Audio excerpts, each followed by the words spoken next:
Video keenya kanarraa keessatti kan ilaallu bilbila tokko bitachuu keessaniin duratti yookaan immoo bilbila tokko gabayaa irraa bakka ta'e tokko irraa bitachuu keessaniin duratti wantoota ilaaluu qabdan 5 isinitti agarsiisa. Egaa videoon kun gaafii namoota baay'eetiin karaa Telegiraamaatiin, karaa Imootiin, karaa adda addaatiin gaafiiwwan dhiyaatee irraa ka'eetiin kan isiniif hojjedhe jechuudha. Egaa gaafiin keessan bilbila akkamii yoo bitadhe social media kana yeroo ammaa kana itti fayyadamuu danda'a. Keessattuu namoonni baay'een online irratti hojii ittiin hojjetanii bilbila keessan hojii online kan YouTube'dhaaf, TikTok'dhaaf akkanumallee hojiiwwan adda addaatiif kan isiniif ta'u bilbila akkamii bitachuu qabaa kan jedhudha. Gaafiin namoota baay'ee jechuudha. Bilbiloota kanneen keessaa akkuma fedha namaatii fi akkanumallee wanta ittiin hojjechuu barbaade irraa nam tokko bilbila qofaaf itti fayyadama, nam tokko video edit ittiin gochuudhaaf itti fayyadama. Akkanumallee nam tokko YouTube, TikTok, social media kanarratti wantoota adda addaa ittiin hojjechuudhaaf itti fayyadama. So bilbila tokko bituudhaan duratti garuu wanti ilaaluu qabdan 5tu jira. Wantoota kana 5 erga ilaaltanii booda bilbila san bitachuu irratti murteessuu ni dandeessu. So bilbila bituudhaan duratti wantoota isin ilaaluu qabdan 5 kanneen tokkoon kan isinitti agarsiisu ta'a. Wantoota kanneen osoo hin ilaalin gonkumayyuu bilbila kamiyyuu bitachuu hin qabdan. Keessattuu bilbila yeroo ammaa kana touch screen ta'an kanneen wantoota kanneen osoo checking godhin gonkumayyuu hin bitatinaadha. So video kana keessatti wantoonni yookaan immoo wantoonni isin ilaaluu qabdan 5 kunniin maalidha kan jedhu hanga dhumaatti yoo na daawwattan irraa barattu irraa fayyadamtu.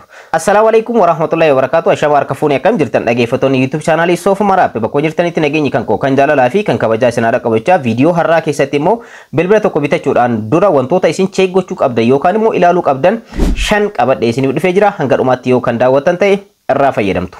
Warroonni yeroo jalqabaatiif gara YouTube channel kanaatti dhuftan YouTube channel kun YouTube channel barnootaati kan teknooloojiidhaan itti wal bartan waan ta'eef subscribe gochuudhaan gara maatiiwwan keenyaatti dabalamaadha. Video kana immoo like share gochuudhaan eegalaadha. Daai gara barnootichaatti. Egaa video kana keessatti akkuma duraan dursee isiniif ibsee jechuudha. Bilbila tokko bitachuudhaan duratti fakkeenyaaf bilbila kana bitachuudhaan duratti wantoota asirratti ilaaluu qabu yookaan bilbila kana irratti keessatti ilaaluu qabu wantoota 5tu jira. Wantoota 5 kanneen check erga godhee booda bilbila san bitachuu qaba jechuudha. Wantoonni kunniin maalidha kan jedhu amma tokko ni ilaalla jechuudha. Tokkoffaarratti isin kala ilaaluu qabdan jalqabarratti bilbila tokko bitadha jettee yeroo yaaddu wanti ati ilaaluu qabdu operating systemidha. Operating system jechuun Android version isaa ilaaluun murteessaadha. Android versionin dandeettii bilbila keessanii yookaan immoo operate hangam gochuu danda'a. Sistemoota as keessatti bilbila kana keessatti argamu Android versionin isaa yookaan immoo operating systemin isaa hangam ta'a. Dandeettiin isaa hangamidha kan jedhu tokkoffaa kan ilaaluu qabdanidha. Akkamitti akka ilaaltan booda recommend isiniif godha. Inni biraa immoo release date dha yookaan immoo bilbili keessan erga oomishamee booda egaa bara meeqatti akka oomishamee fi release date akka ta'e yookaan immoo bilbili keessan sun open ta'e akka baname beekuun murteessaadha. Kana jechuun bilbili tokko erga oomishamee booda erga turee boodaadha open kan ta'u. So jalqabarratti kan beekuu qabdan old model isaa beekuudhaaf guyyaa itti bilbili keessan sun poweriin isaa on ta'e sanarraa galmaaya. Guyyaa inni release date ta'e yookaan immoo itti jalqabe san beekuun murteessaadha. Kanallee akkamitti ilaaluu akka dandeessan boodarra ni ilaalla. Sadaffaa irratti wanti isin ilaaluu qabdan networkidha. Networkii jechuun yeroo ammaa kana networkiin 5 generationii biyyi keenya networkiin xumuraa 5 generationii irratti argamti. Egaa addunyaan gara 6 generationii yookaan immoo networkii jaffaatti deemuudhaaf yookaan immoo dhaloota jaffaa jechuudha. Gara sitti deemuudhaaf deemaa jira. So bilbilli isin deemtan kun networkii kam support godha kan jedhu beekuun murteessaadha. So networkiin bilbila keessan support gochuu danda'u. Fakkeenyaaf bilbiloonni akka kana kanneen 3G dha. 3G ol support gochuu danda'u bilbilli kun. 3G jechuun 3 generation jechuudha. So generation meeqatu hafa jechuudha. Shanaffaa gahuudhaaf lamatu hafa. So kanaafiyyuu bilbilli keessan networkiin isaa support kan godhu 5 generation kan support godhutu jira. 4 generation yookaan immoo 4G kan support godhutu jira. So kana ilaaluun murteessaadha. Inni biraa immoo baatiriidha. Inni afuraffaa irratti ilaallu jechuudha. Baatiriin isaa maal ta'uu qaba kan jedhu boodarra isinitti agarsiisa. Inni shanaffaa fi inni dhumaa immoo raamii bilbila keessaniiti. Dandeettiin bilbila keessanii wantoota qabachuu, faayilii qabachuu, wantoota adda addaa operating systemidhaaf illee ni fayyada waan ta'eef raamii hangam ta'uu qaba kan jedhu kan isiniif ibsu ta'a. Wantoota kanneen bakka tokkotti ilaaluu dandeessan. Linkii ittiin ilaaluu dandeessan kan sirriidha jechuudha. Linkii kanatti fayyadamtanii ilaaluu dandeessan. Linkii kan description jala isiniif kaa'ee jira. Akkanumallee channel kan koo kan Telegram irra isiniif kaa'ee jira. Achirra seentanii linkii san keessa seenuudhaan website sana irratti IMEI yookaan bilbila keessanii copy gochuudhaan gara website kanaaf kennitanii website kana irratti search erga gootanii booda bilbilli keessan original yoo ta'e wanta nama isiniif ibse 5 achirratti isiniif fida. So bilbilli sun originala jechuudha. Egaa website kana irratti deemtanii check gootanii ergasii immoo bilbilli keessan originala yoo ta'e isiniif fida. Garuu yoo isiniif fiduu barbaate bilbilli sun 4G dha jechuudha. So IMEI Ayin kun maalidha kan jedhullee check kan ittiin gochuu dandeessan yookaan immoo meeshaalee elektirooniksii kana IMEI qaba jechuudha. So isa kanaan check gootanii ergasii immoo adda baafachuu ni dandeessanii. Akkamitti check gochuu dandeessan linkii kana eessa argattan kan jedhu yaa'u description jala ni argattanii channel kan Telegram irraallee ni argattanii wantoota kanneen check gochuudhaaf itti fayyadamtanii akkamitti check gochuu dandeessan amma haa ilaallu. Egaa bilbila keessan check godhachuudhaaf wanta lama isin gaafata. Tokkoffaa linkii website kana isin gaafata. Linkii kana salphamatti channel kan Telegram irraa ni argattu yookaan immoo description jala ni argattu. Lammaffaa immoo kan isin gaafatu IMEI isin gaafata jechuudha. Kanas eessa akka argachuu dandeessan boodarra isinitti agarsiisa jechuudha. Egaa salphamatti jalqaba copy gootanii kan dhufuu qabdan maalidha? Wanta nama isinitti agarsiisu kana yookaan immoo IMEI kana eessa argachuu akka dandeessan isinitti agarsiisa. Jalqaba irratti gara setting bilbila keessaniitti ni seentan salphamatti jechuudha. Ergasii immoo salphamatti gara dhumaarra dhufuudhaan about phone ka jedhu keessa seentan yookaan immoo bilbila tokko irratti system ka jedhu keessatti argama. About phone ka jedhu kun so salphamatti search gochuu dandeessan. About phone jettanii search gootan bilbila irraa bilbilatti garaagarummaa qaba waan ta'eef jechuudha. So about phone jettanii search yeroo gootan about phone ka jedhu isinii dhufa. Isa irratti kilik gochuudhaan keessa seenuu dandeessu jechuudha. Bilbila baay'ee irratti immoo gara dhumaa irratti about phone ka jedhu ni argama. Isa irratti kilik gochuudhaan gara keessaatti seentan jechuudha. Egaa asirratti akkuma asirratti agartan IMEI kun asirratti argama. Seemii lama yoo qabaattan garaagarummaa qaba. Seemii tokkoffaa, seemii lammaffaadha. So seemiin tokkoffaa fi seemiin lammaffaan kan garaagarummaa qabu lakkoofsa dhumaa irratti argamu. Fakkeenyaaf kan jalqabaa irratti 94 jedha. Kan lammaffaa irratti 95 tu argama jechuudha. Seemii lama yoo qabaatanidha. Isa lamatu asirratti argama. IMEI jechuudha. So kanaaf isa kana keessaa tokko copy gootan. Kan seemii tokko copy gootanii ergasii immoo check gochuudhaaf deemna jechuudha. So asirraa argachuu dandeessanii websaayitiin sirriidha. IMEI kana ittiin check gochuu dandeessan immoo linkii isaa eessa argachuu akka dandeessan amma haa ilaallu. Gara Telegramaatti erga seentanii booda yookaan immoo linkii sirriidha websaayitii kana description jala isiniif kaa'ee jira. Ergasii immoo Sofumar app jettanii search gootan. Salphamatti jechuudha.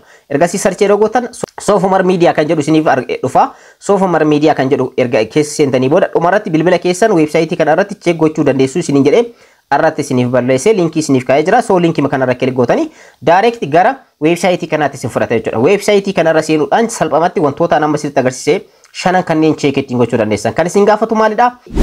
IMEI kana qofa isin gaafata. Isa kana eessa argachuu akka dandeessan isinitti agarsiisee jira. Jalqaba irratti nama ta'uu keessan adda baafachuudhaaf verify godhaa isin jedhanii tiik irra gootanii ergasii immoo verify gochuu dandeessan. So verification successful isin jedha. Egaa akkuma asirratti argartan ani isa copy godhee paste godhee jira. Akkaataa ittiin copy gootan IMEI jechuudha. Duratti isinitti agarsiisee jira. Digitii 15dha. Isa sana asirratti paste erga gootanii booda check IMEI ka jedhu kanarratti kilik gochuudhaan check gootan jechuudha. Bilbilli keessan originala moo originala miti kan jedhullee salphamatti beekuu dandeessan. Akkuma asirratti argartan bilbilli kan koo Galaxy A15dha. Originala ta'uu isaa naaf fidee jira.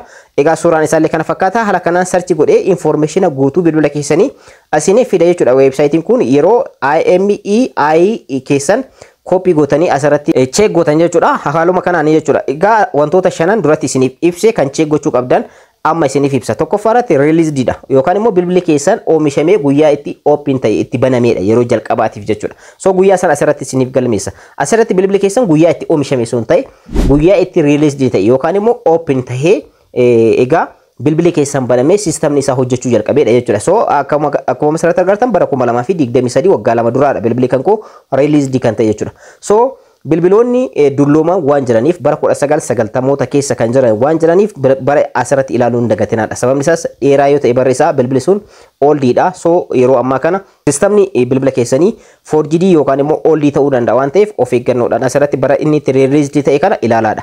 Inni biraa immoo operating systemidha kan duratti isiniif ibsaa ture. Android Vision meeqa akka ta'e bakka itti ilaaltanidha. Operating system isaa Android Vision 14 oli ta'uu qaba.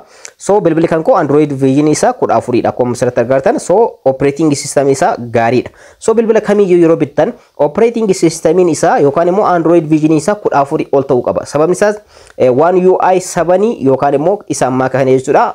Support isiniif gochuu hin danda'u. Kana jechuun sistemoota ammaa kana updateewwan haarawaa bilbiloonni fidan kanneen argachuu hin danda'u waan ta'eef updateewwan kanneen akka argatuuf bilbili keessan Android Vision isaa 14 ol yoo ta'e murteessaadha. More 15 yoo gootan irra filatamaadha. Inni biraa immoo wanti isin ilaaluu qabdan asirratti dhageeffatan koo wanti isin ilaaluu qabdan wanti biraa maalidha? Akkuma duratti isiniif ibse raamii fi miimoorii bilbila keessaniiti. Raamii jechuun bilbila keessan dandeettii isaa akka cimuu fi akka salphatu kan taasisudha. Miimooriin immoo faayila barbaadan tokko bilbila keessan hangam akka qabatu bakka itti murteessudha. So miimooriidha asirratti kan isinitti agarsiisu. Raamii akkamitti ilaaluu akka dandeessan boodarra isinitti agarsiisa. So miimoorii fakkeenyaaf bilbila kun kan oomishame GB 64 oomishamee jira 228 fi 256 GB dhaan oomishamee jira. Biraammoo neetworkiidha. Neetworkii jechuun egaa neetworkii yeroo ammaa itti argamu jenereeshinii 5ffaa irratti argama isiniin jedhee jira seensa irratti. So 5 jenereeshinii sappoortii gochuu hin danda'u bilbila kan kun laayitiidha yookaan immoo 4 jenereeshiniidha kan sappoortii gochuu danda'u. Akkuma asirratti argartan 4 irratti laayitinaaf godhee jira 5 jenereeshinii sappoortii gochuu hin danda'u. So 5G sappoortii hin godhu jechuudha bilbili kan kun. So bilbili keessan yeroo hundayyuu kan bitattan isa kana sappoortii isiniif godhu. Egaa yeroo hundayyuu neetworkii 3G dha ol kan ta'e yookaan immoo 4G fi 5G keessa filattanii bitachuu qabdan sistema intarneetii ammaa wajjin akka isiniif deemuuf. Inni biraa immoo baatiriidha kan isin ilaaluu qabdan. Baatiriin bilbila keessanii yeroo hundayyuu LiPo kan jettu kana kan ofirraa qabduu fi akkanumallee miiliiampiirii paaraaworii 5000 yookaan immoo miiliiampiir para haawor kan jedhamu kana 5000 ofirraa qabaachuu ilaalaadha. Waa'ee kanaan dura bal'inaan isiniif ibsee jira. Baatiriin sistemni isaa maal akka fakkaatu jechuudha. So kanaafiyyuu isa kana ofirraa yoo qabaate bilbili keessan murteessaadha jechuudha. Asirratti cheek godhachuu dandeessan salphamate jechuudha. IMEI bilbila keessan irraa fudhattanii sitingii keessaa akkuma duratti isinitti agarsiisan ergasii immoo weebsaayitii kanarratti cheek ittiin godhachuu dandeessanii jechuudha. So bilbilli information kana weebsaayitii kanarratti isiniif finne 4G dha.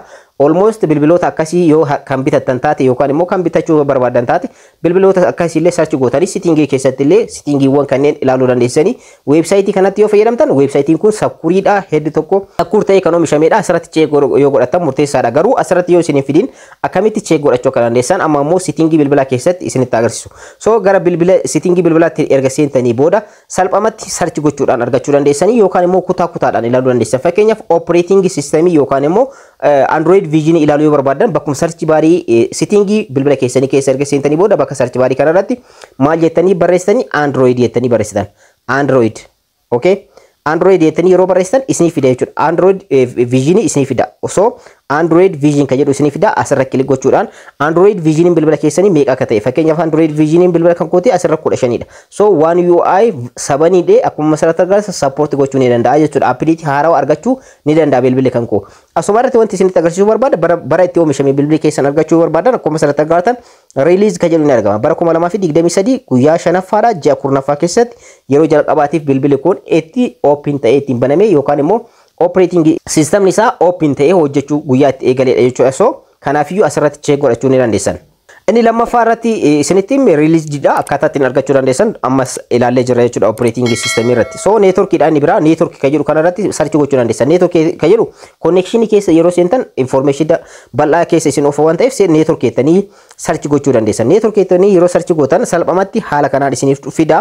So network jettanii search gochuudhaan keessa seenuu dandeessan. Ergasii immoo network status information kan jedhu ni argama. Isarra kilik gochuudhaan ergasii immoo network akkamii support gochuu akka danda'u bilbili keessan ni agarsiisa jechuudha. So fakkeenyaaf mobile voice network typing kan koo 4G dha. Akkanumallee mobile data network typing kan koo 4G dha. So bilbili kan koo hanga 4G tti support gochuu ni danda'a. 5 generation garuu support gochuu ni danda'u jechuudha. So bilbili isin bitachuu qabdan yeroo hundayyuu 4G fi 5G support gochuu kan danda'udha. Wi-Fi yookaan immoo interneeta saffisa qabuuf itti fayyadamuudhaaf isin fayyada waan ta'eef. Inni biraa immoo kan isin ilaaluu qabdan baatirii bilbila keessaniiti. So baatirii illee search gochuu dandeessan. Bakkuma search baarii kanarra seenaatii bilbila irraa bilbilatti sitingiiwwan kunniin garaagarummaa qaban waan ta'eef baatirii jettanii search gootan. Baatirii yeroo jettan baatirii information jedhee jalqaba irratti isinii fida. Isarra kilik gochuudhaan ergasii immoo baatirii information keessan isinii fida jechuudha. So baatirii information kan jedhu akkuma asirratti agartan baatirii information kan jedhu isinii dhufa isa keessa seentan. Ergasii immoo baatirii capacity kan jedha. Ergasii immoo baatirii capacity isaa meeqa ta'uu qaba? 5000 milliampere parawori ta'uu qaba jechuudha. So 5000 milliampere paraworiidha. LiPo kan jettu immoo barreeffamni irratti argamuu qaba. So bilbila akkasii yookaan immoo baatirii akkasii fayyadama. Inni biraa immoo raamiidha. Raamii bilbila keessanii check gochuu qabdanii raamiin bilbila keessanii 6 ol yoo ta'e raamii 6 ol yoo ta'e bilbili keessan wanta daataa bal'aallee ta'e qabachuudhaaf isin fayyada. Keessattuu raamiin isaa 8 ol kan ta'e bilbiloota akkasii yoo bitattan irra moor filatamaadha. Garuu 6 gad ta'uu qabu. 6 gad yoo kan ta'u taate bilbili keessan hedduu tokko aksesoriin isaa dadhabaa ta'a jechuudha. So salphaamatti asirra seentanii maal gootanii raam jettanii sarchi gootan. Raam yookaan immoo raam plus jechuu dandeessan. Salphaatti akka isinii dhufuuf jechuudha.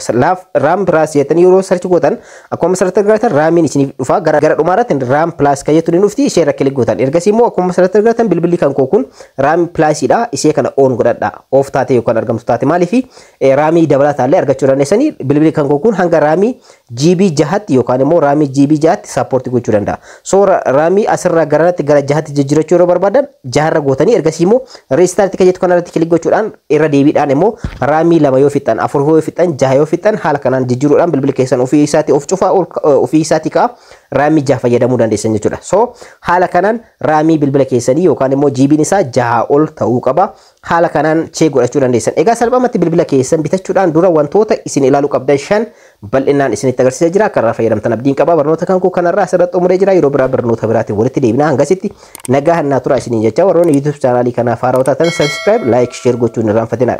Yeroo biraa barnoota biraatiin wal argina. Hangasitti nagaa hannaa tura.